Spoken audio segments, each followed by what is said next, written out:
Picture this. A sunny Saturday morning in November 1988. Two 9-year-old best friends riding their scooters down a quiet California street, laughing about their school play. They're heading to their favorite store, just 4 blocks away, to buy candy. In exactly 17 minutes, one of them will be gone forever. The man who takes her is already there, watching, waiting. His trap is set. Before we dive into this story, do me a favor. Hit that like button right now and subscribe to this channel. We cover real crime cases every single week, and your support keeps us going. Now let's get into what happened on November 19th, 1988, the day that destroyed a family and created one of the most frustrating investigations in California history.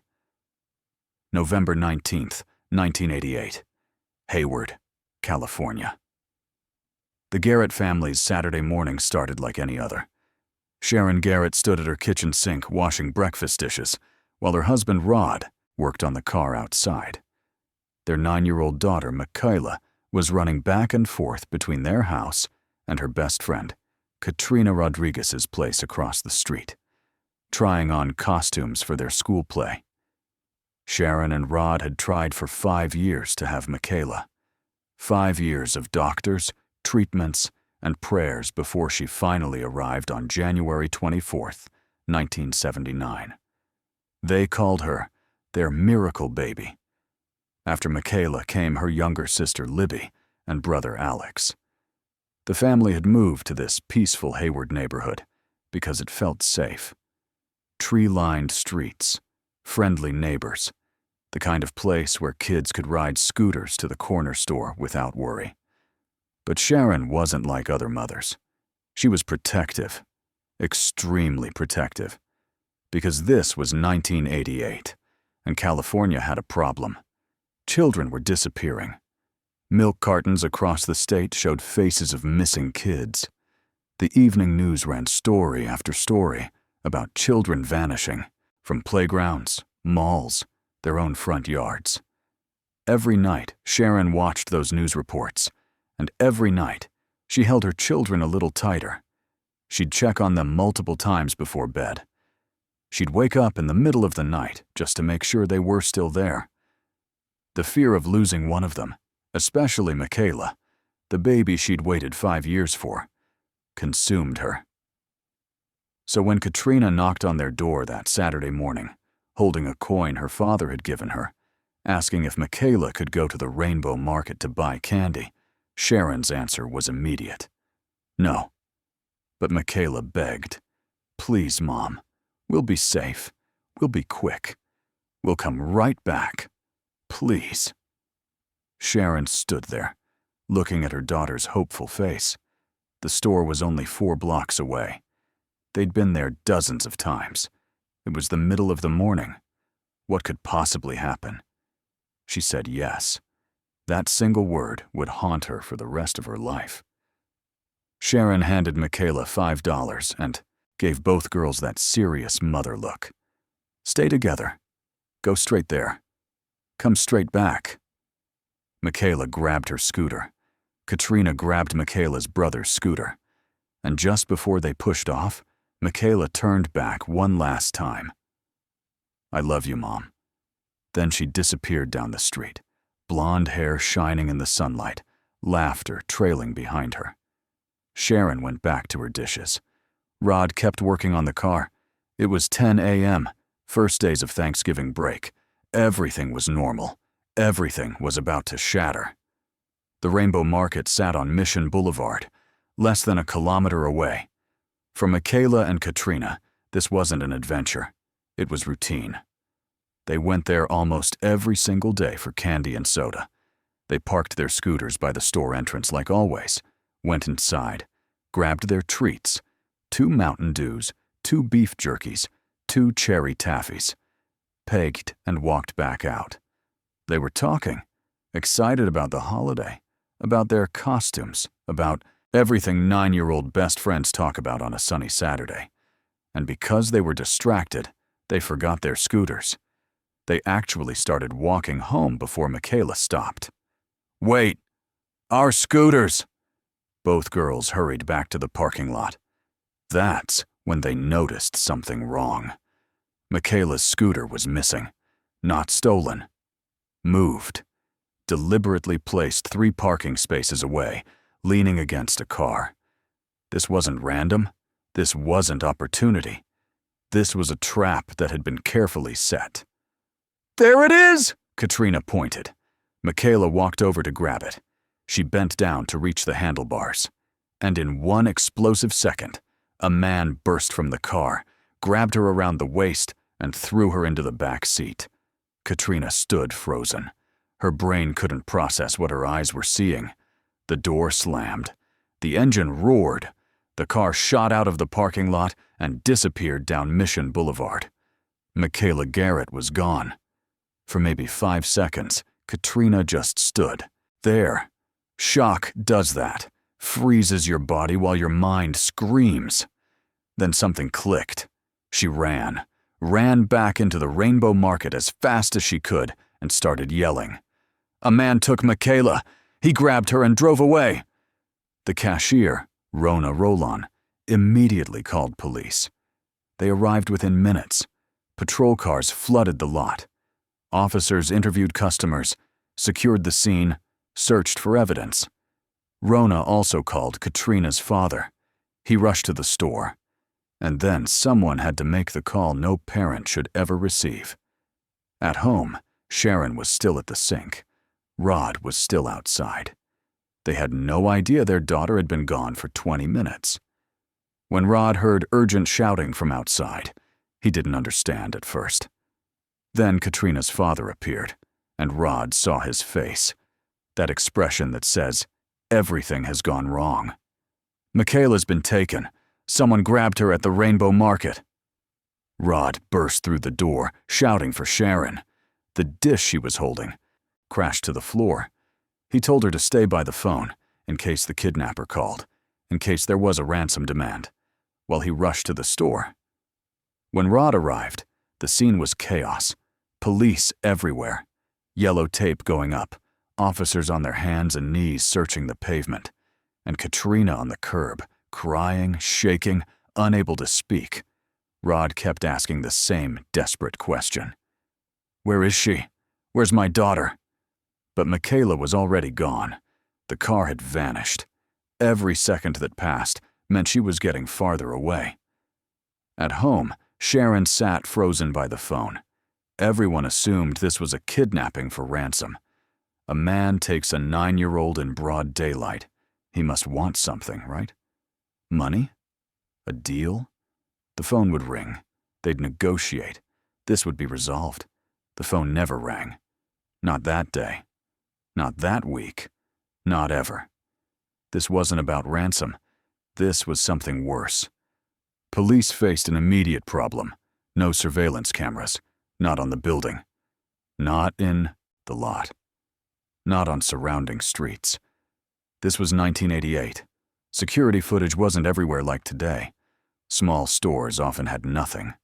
So their only witnesses were Katrina and people near the Rainbow Market that morning. Cashier Rona Roland provided the first description. She'd noticed a suspicious man outside before the kidnapping.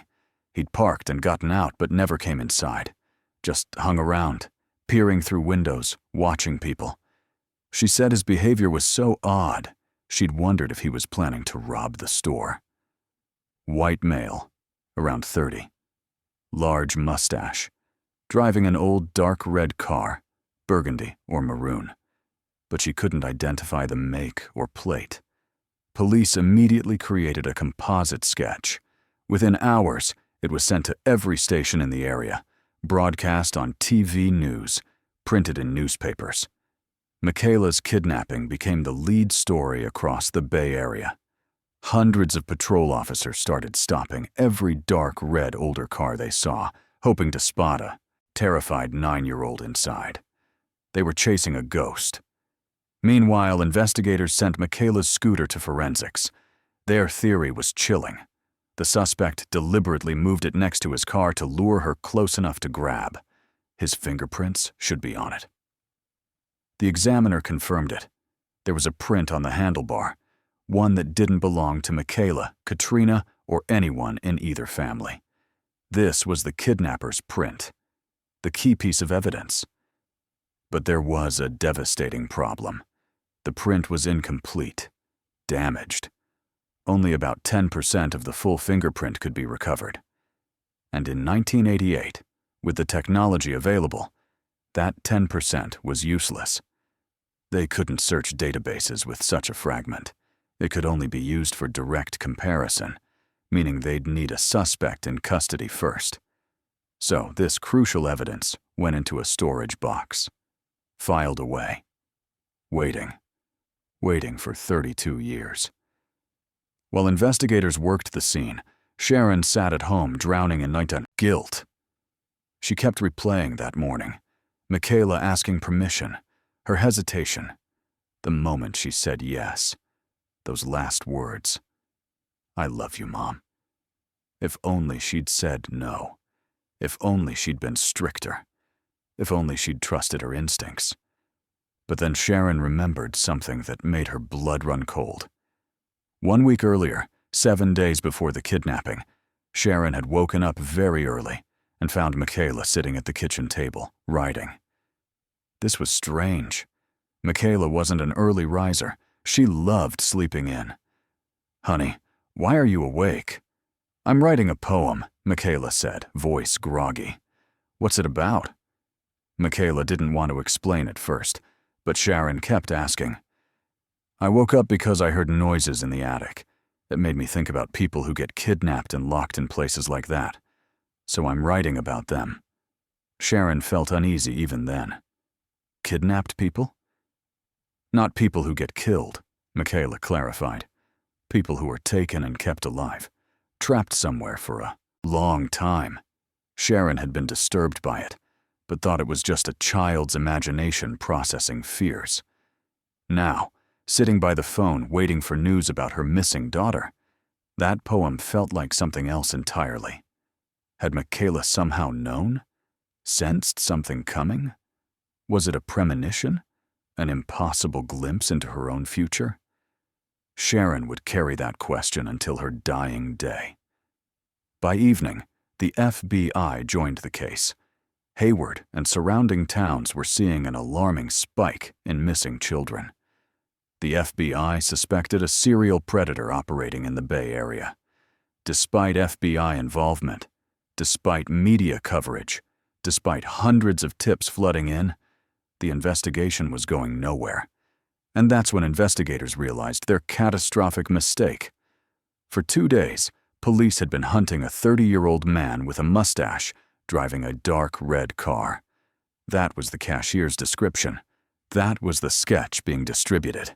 That's who hundreds of officers were searching for. They'd forgotten about Katrina, the actual witness, the girl who saw the kidnapper's face, who looked into his eyes before he drove away with her best friend. Katrina had been so traumatized that first day she could barely speak. Officers got her basic statement but didn't do a full interview. 2 days of searching passed. No dark red car, no man with a mustache. Nothing. Finally, investigators went to Katrina's house for a proper statement. What she told them changed everything, and revealed they'd just wasted the most critical 48 hours of the entire investigation. 2 days had passed since Michaela disappeared. 48 critical hours, and police were about to discover they'd been hunting a ghost. When detectives finally sat down with Katrina Rodriguez for a proper interview, what she described shattered everything they thought they knew. The man who took Michaela wasn't 30 years old. He was young, early 20s. No mustache. Instead, long, dirty blonde hair hanging to his shoulders, face covered with severe acne scars, and his eyes. Katrina would never forget those eyes. Blue, she told detectives, but not normal blue, like fox eyes. Sharp. He stared right at me, but it was like he didn't see me, like I wasn't there. The car? Not dark red. Beige. Tan. A boxy, older sedan with dents all over it. The detectives felt their stomachs drop. Everything was wrong. The sketch, the vehicle description. the suspect profile sent to every police station in California. While they'd been chasing a 30-year-old man in a burgundy car, the real monster had been driving away in a beige sedan with a terrified 9-year-old girl in the back seat. Every hour they'd wasted looking for the wrong person was an hour Michaela got farther away, an hour closer to whatever nightmare awaited her. A new composite was created immediately. Young man, early 20s, long blonde hair, acne scarring, those haunting fox eyes. But the damage was done. The most important window in any missing person case, those first 48 hours when you have the best chance of finding someone alive, had been completely blown. The investigation started over from scratch. Volunteers flooded Hayward's streets. Dozens knocked on doors, talked to residents, handed out flyers. In just days, they distributed 42,000 flyers across the Bay Area, showing Michaela's picture and what she was wearing. White Metro t-shirt, rolled blue jeans, black Mary Jane shoes, pearl feather earrings. Police visited every registered sex offender in the area, checking alibis, looking for anyone matching the new description. Tips poured in. 4,000 in the first 10 months alone. Each one had to be checked. Each one led nowhere. Then hikers in a national park near Hayward found something. Footprints. 2 sets, 1 adult, 1 child. Following the tracks, they discovered a blanket and empty fast food wrappers in the middle of the forest. Police rushed to the scene. FBI profilers said if the kidnapper was keeping Michaela alive, he'd choose a remote location. The park fit perfectly. A massive search began, officers on foot, helicopters with thermal imaging cameras scanning through thick tree cover. Hours became days. Nothing. No sign of Michaela, no sign of the kidnapper. The search expanded to other parks, mountains, remote areas. Still nothing. Michaela Garrett had vanished like smoke, and the man who took her seemed to have disappeared just as completely. By now, the case had exploded nationally. Unsolved Mysteries featured it, one of their first child abduction episodes. Michaela's photo appeared on over 1 million milk cartons across California. The Missing Children's Program sent out 50 million cards nationwide with her picture and the suspect sketch. Even celebrities joined in. Joe Montana, the 49ers quarterback, made public appeals begging for information. A $70,000 reward was offered. Despite everything, national attention, the reward, thousands of volunteers, FBI involvement, investigators had nothing. By December, a month and a half after Michaela disappeared, police held a press conference and admitted they had no real leads. They'd checked thousands of tips, interviewed hundreds of people, searched countless locations. They were no closer to finding her than day one. Months turned to years. Tips kept coming. Police kept following up. Sharon started her own investigation, studying similar cases nationwide, looking for patterns. Everyone kept hoping Michaela would come home. She never did. Then in 1991, 3 years after the kidnapping, investigators focused on a new suspect, Timothy Binder, age 43. And the more they learned, the more disturbing it got.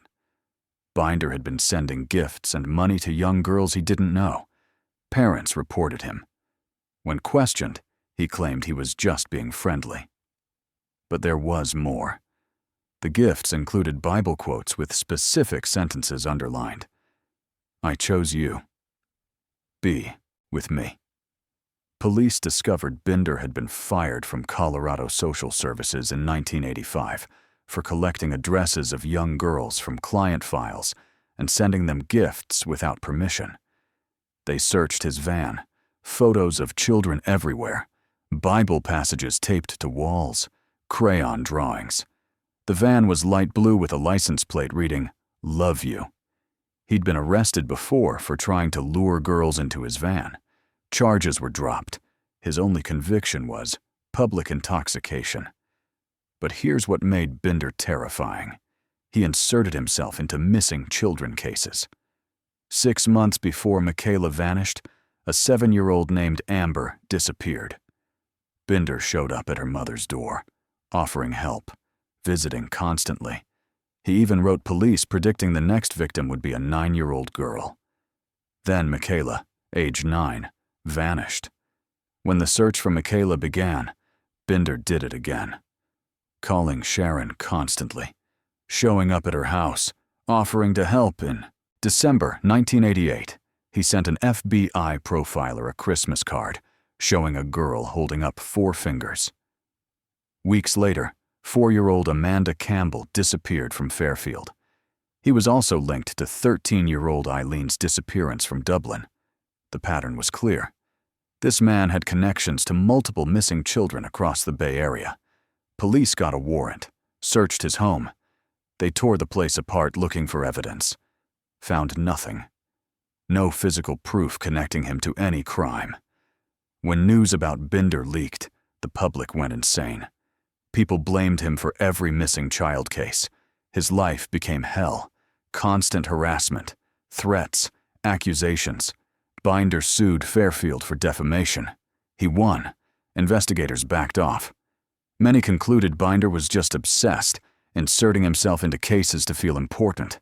Creepy. Absolutely. Dangerous. They weren't sure. Police moved on.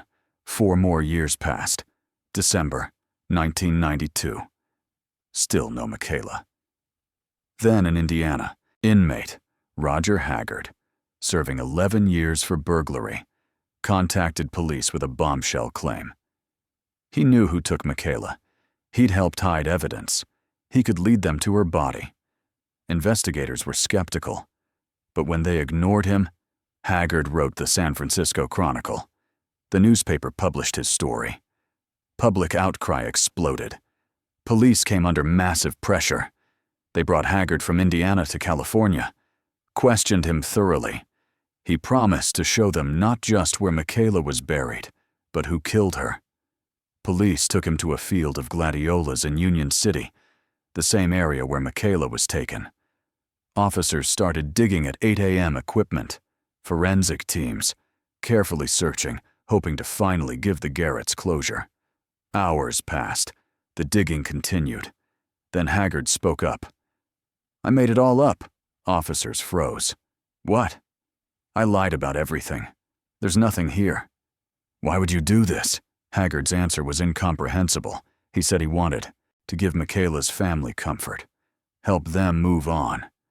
Instead, he'd given them false hope, then ripped it away. The family was devastated. Police were furious. The community felt betrayed. Haggard got 6.5 years added to his sentence, nearly 20 years total, plus $6,000 in restitution to the Garretts for the emotional damage. Another dead end in a case full of them. 8 more years. August 2000. Michaela had been missing 12 years. Police in Vallejo arrested Curtis Dean Anderson for kidnapping 8-year-old Missy Sanchez. Fortunately, Missy escaped. Her bravery led to Anderson's capture.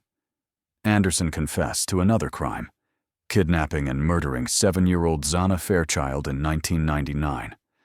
Investigators suspected more connections, but couldn't prove anything.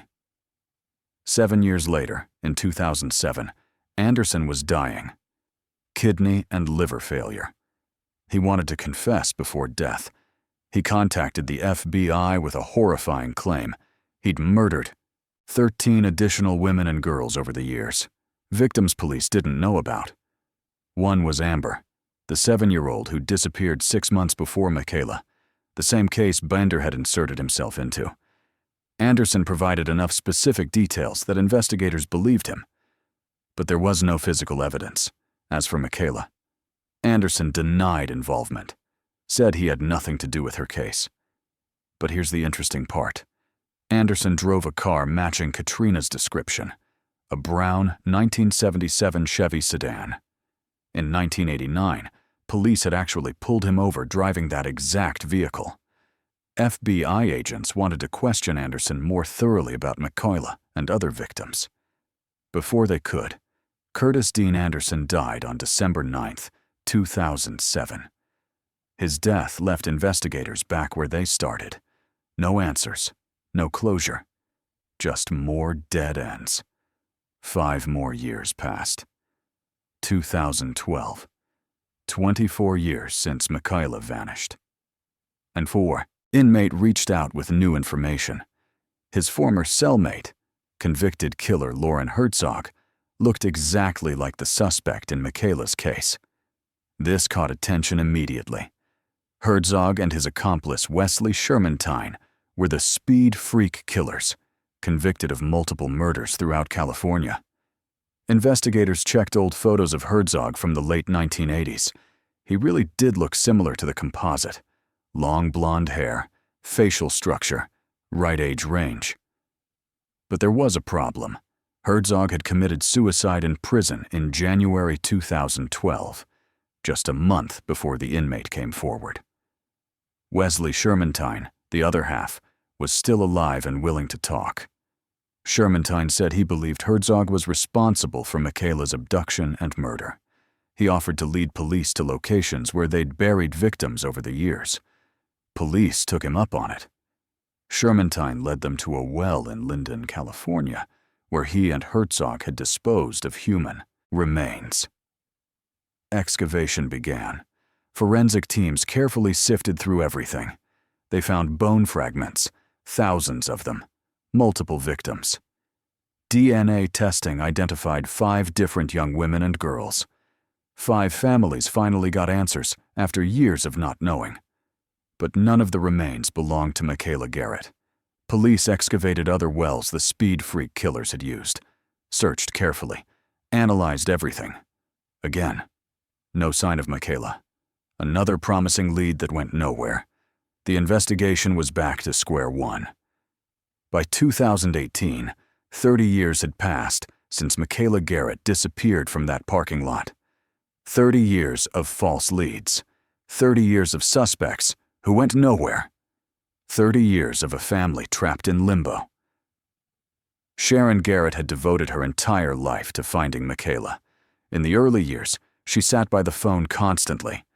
Later, she shifted her search online and started a blog called Dear Michaela, a collection of letters written to a daughter who would never read them. Sharon poured her heart into that blog.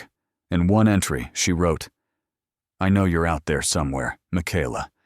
I know you can feel me searching for you. Come home, baby. Please come home." She later renamed it Seeker's Road and kept it updated for years, maintaining this fragile thread of hope. But by 2018, Sharon was exhausted, and she was dying. Metastatic cancer diagnosed in 2019. Aggressive, spreading. She knew time was running out. She'd spent 30 years searching, 30 years hoping, and she still didn't have answers. But while Sharon's health failed, something else was happening. Something that would finally crack this case wide open. In 2018, police in Fremont were investigating a cold case from 1986, a brutal double murder. 2 young women, 18-year-old Michelle Xavier and her best friend 20-year-old Jennifer Dewey, killed after a family birthday dinner. The case had gone unsolved for over 3 decades. But modern DNA technology was giving investigators new tools. Biological material found under the victim's fingernails in 1986, material that couldn't be analyzed back then, was finally run through advanced DNA systems. They got a hit. A match. The DNA belonged to a man named David Emery Mish. When investigators dug into Mish's background, they discovered he was already in prison, locked up since the late 1980s for murdering a woman named Margaret Ball. Margaret had been 36 when she died in December 1988, just 1 month after Michaela disappeared. Found by her stepdaughter, brutally beaten and stabbed in a pool of blood. The attack was so violent, her front tooth was found several feet from her body. Margaret had been Mish's friend, someone who'd helped him during hard times. He'd repaid her kindness by murdering her. Mish was convicted and sentenced to 18 years to life. As his health declined, he'd been transferred to the California healthcare facility. Now, with DNA evidence tying him to 2 more murders, investigators started looking at Mish much more carefully. And someone asked the question that would change everything. Where was David Mish on November 19, 1988? Detectives pulled Mish's records, his known locations, his movements during that time. They discovered something chilling. On November 19, 1988, the exact day Michaela was kidnapped, David Mish had been in the Hayward area, right near the Rainbow Market. They compared him to Katrina's description. Young man, early 20s. Mish was 27 in 1988. Close enough. Dirty blonde hair. Mish had dirty blonde hair in the 1980s. Severe acne scarring. Mish's old booking photos showed significant acne marks. Blue eyes? Mish had blue eyes. The car? Mish had access to a beige, damaged sedan matching what Katrina remembered. Everything lined up. David Mish fit the profile perfectly. But matching a description wasn't enough. They needed physical evidence. Something concrete, tying Mish directly to the crime scene. Then someone remembered the fingerprint. That incomplete, damaged fingerprint from Michaela's scooter. The one sitting in an evidence box for 32 years because 1988 technology couldn't do anything with it. Mish's fingerprints were in the system from his arrest for Margaret Ball's murder. This is where the story becomes a battle between science and time. In 1988, forensic technology was primitive by today's standards. That 10% partial print was essentially useless. Too degraded. Too incomplete. They could see ridges and patterns, but not enough to make a database match. The print just sat there, a piece of evidence that held the answer but couldn't speak. 32 years passed. Technology evolved. Advanced imaging systems were developed. Computer algorithms that could enhance and analyze fragments that would have been impossible to process in the 1980s. Forensic experts pulled that old evidence out of storage. They used modern digital enhancement techniques to clean up the image, used sophisticated software to map the partial patterns, compared it against Mish's prints in the database using systems that didn't exist 3 decades earlier, and they got a match. Science had finally caught up to the evidence. After 32 years of waiting, that 10% fingerprint could finally tell its story. The partial print from Michaela Garrett's scooter, the bait in the trap, belonged to David Emery Mish. They had him. On December 21, 2020, the Alameda County District Attorney's Office and FBI held a joint press conference. David Mish, now 59 years old, was charged with the kidnapping and murder of Michaela Garrett. Also facing charges for the 1986 murders of Michelle Xavier and Jennifer Dewey. The press conference was packed. Reporters, camera crews, community members who'd followed this case for decades, and Michaela's family. Rod Garrett, 71 years old now, had traveled over 100 miles to be there. He and Sharon had separated years ago, but stayed in contact, united by hope they'd someday get answers about their daughter. When the announcement was made, Rod broke down. 32 years of waiting, of wondering, of hoping. "I feel relieved," Rod told reporters. "Relieved they caught someone. Hopefully he'll tell us where she is." But one person was missing.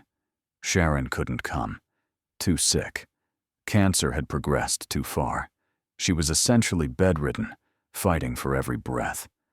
Police Chief Tony Chaplin read Sharon's statement. Words that would break your heart. Sharon said for years she'd imagined Michaela in heaven, resting on soft clouds, walking golden streets, dancing on green hills, soaring through the cosmos. "I never imagined my daughter would be a victim of tragedy," her statement said. It was only upon hearing this news that they arrested someone, that there was evidence, that reality crashed down. And I'm still trying to process it. For 32 years, Sharon had lived in not knowing, and somehow that had allowed hope to survive. Now, with concrete evidence Michaela had been murdered, that hope was finally, definitively gone. Sharon Garrett died in May 2022. Cancer took her before she could see justice served, before she knew where her daughter's body was, before she could say goodbye. But at least she died, knowing they'd caught him. So who was David Emery Mish? Born February 19, 1961 in Chicago. By age 16, he was already committing violent crimes. 1977, age 16. Broke into a house, sexually assaulted a maid at knife point. Arrested, convicted, sent to prison. Released on parole just 1 year later. February 1979. Arrested for false imprisonment and assault with a deadly weapon. Charges upgraded to assault, with intent to rape. Released September 1981. July 1982, less than a year later. Violently attacked another woman with a weapon. Prison again. Released January 1984. September 1984. Indecent exposure. August 1985. Indecent exposure again. Driving around Oakland completely naked. The pattern was clear. David Mish was a predator, a violent repeat offender, and the system kept releasing him.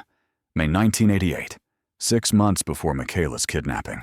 Arrested for breaking into a grocery store in San Leandro. Sentenced to 1 year in prison plus probation. He served only 6 months.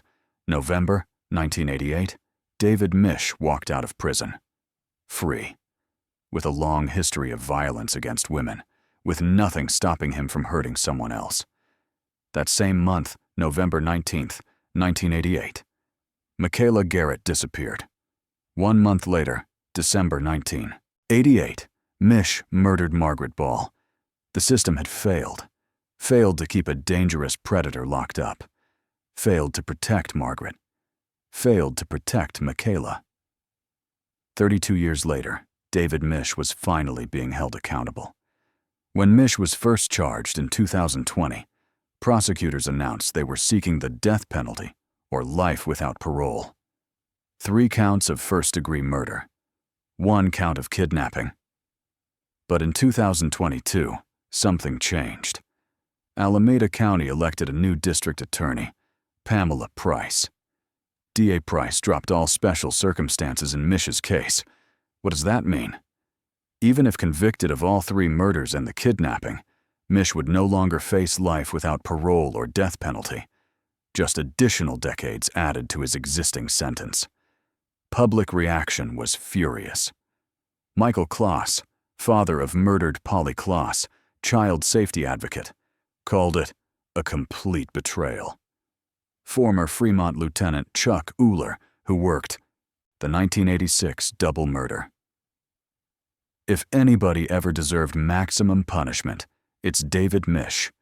A legal analyst called it reckless, arguing that since Michaela's body was never found, the threat of maximum punishment could have been leveraged to get Mish to reveal where she is. This is the poster case for life imprisonment, to keep someone like this away from society forever. Mish's defense attorney, Ernie Castillo, welcomed the decision. He's argued from the beginning, the evidence is weak.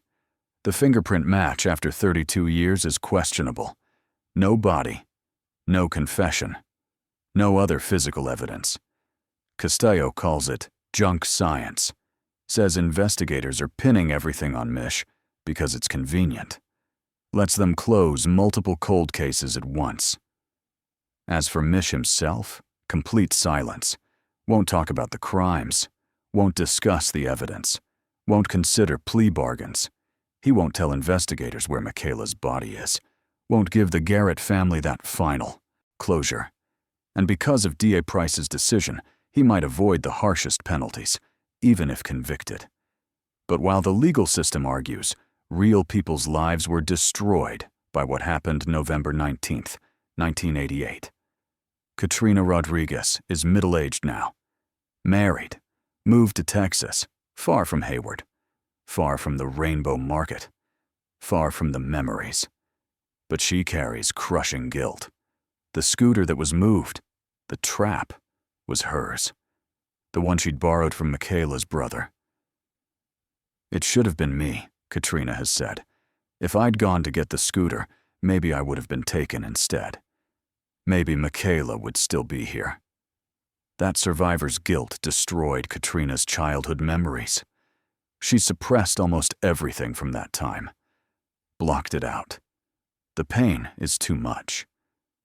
After the kidnapping, Katrina was terrified to see Sharon, thought Sharon would blame her, hate her. But when they met, Sharon wrapped Katrina in a tight hug, never blamed her for a second. Because Sharon understood. Katrina was just a 9-year-old girl who witnessed something traumatic. None of it was her fault. Then there's Libby, Michaela's younger sister. Libby has no real memories of Michaela. Too young when it happened. All she remembers are images of her mother crying, her mother waiting, her mother never giving up. To Libby, Michaela isn't a person with personality and quirks. She's just a photograph, a frozen moment, a 9-year-old who'll never age, never grow up, never become anything more than a memory. And Sharon? In one of her final blog entries on Seekers Road, she wrote, "Michaela, I don't know if you can hear me wherever you are. I don't know if my words reach you across whatever distance separates us. But I need you to know, I never stopped looking. I never stopped hoping. I never stopped loving you. You were my miracle baby. You still are. Always." Sharon died carrying that pain until her very last breath. As I'm recording this, David Mish is awaiting trial. He's 62 years old. He's been in prison most of his adult life and will likely die there regardless. But here's what makes this case so maddening. Police wasted 48 critical hours chasing the wrong suspect because they didn't properly interview the main witness fast enough. While they hunted a 30-year-old man in a red car, the real monster drove away in a beige sedan with a 9-year-old girl who would never come home. They had the kidnapper's fingerprint from day one. But 1988 technology couldn't identify him. That evidence sat in a box for 32 years, while science slowly caught up. Multiple suspects investigated. Binder, Haggard, Anderson, Herzog, all dead ends. All wasted time, all wasted hope. And all the while, David Mish was right there in the California prison system, his fingerprints in the database, the evidence waiting. It just took 3 decades for technology to connect the dots. 32 years during which Sharon Garrett lived in agony, during which the family existed in limbo, during which Katrina carried guilt that wasn't hers. 32 years. And even now, with a suspect in custody, with evidence, we still don't have all the answers. Where is Michaela's body? What happened after she was taken? Did she suffer? How long was she alive? David Mish knows, but he's not talking. Police have offered a $10,000 reward for information about Michaela's location. They're still hoping someone, somewhere, knows something. But it's been 36 years. And the chances get smaller with every year that passes. So what's the takeaway from this story? It's a reminder of how forensic technology has evolved. That incomplete fingerprint was useless for 32 years.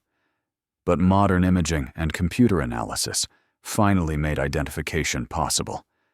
Technology solved what nothing else could. It's a warning about how the justice system fails us. David Mish was a repeat violent predator who should never have been released. But he kept getting out, kept getting chances, kept hurting people, until he destroyed multiple lives. It's a testament to a mother's love. Sharon Garrett never stopped searching, never gave up on her miracle child. She dedicated her life to finding Michaela, even when everyone said it was hopeless, even when years became decades, even when cancer was killing her. She fought until her last breath, and it's a reminder that evil is real, that monsters don't always look like monsters, that a sunny Saturday morning in a safe neighborhood can become a nightmare in seconds. Two little girls rode scooters to buy candy. One never came home. Michaela Garrett would be 45 years old now if she'd lived. She might have gone to college, gotten married, had children, built a career, lived a full, beautiful life. But we'll never know what she could have become. Because on November 19th, 1988, David Emery Mish took all of that away.